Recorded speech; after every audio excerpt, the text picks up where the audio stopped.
經過咗多年嘅策劃同埋籌備，安基斯喺元朗錦田河畔嘅全新校園，終於喺2023年9月隆重登場啦！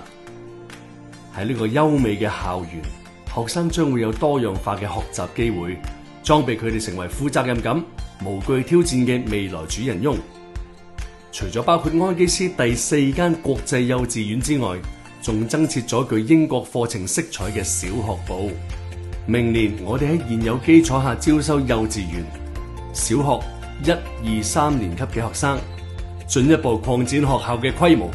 為更多嘅學生提供高品質嘅教育機會，並且為學校嘅成長打下堅實嘅基礎。作為本港首間依河而建嘅校舍，安基斯學校地理位置優越，綠樹成蔭，流水清澈。由於鄰近錦田河畔濕地，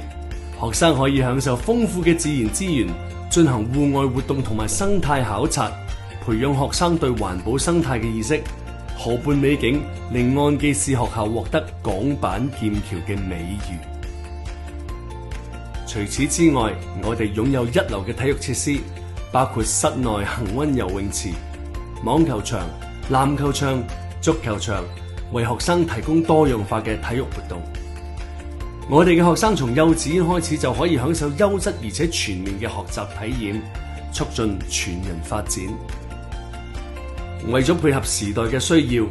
本校將 STEAM 教育融入於課堂內外，鼓勵學生通過互動嘅方式進行科學實驗同埋分析。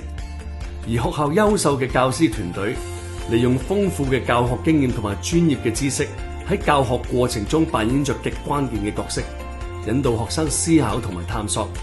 培養佢哋嘅創造力同埋理解能力。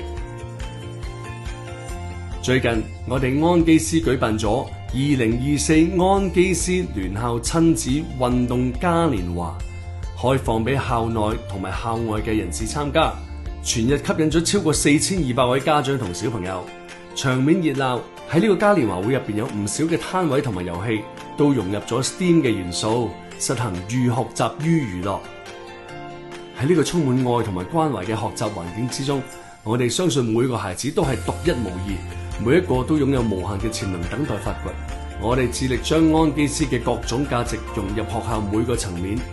堅守培育富有同情心嘅領袖，為世界積極作出貢獻。我哋嘅目標就係幫每個學生發展出最好嘅自己，引導佢哋通向成功嘅道路，面向未來。讓我哋一齊為孩子們嘅未來種下種子，讓佢哋茁壯成長。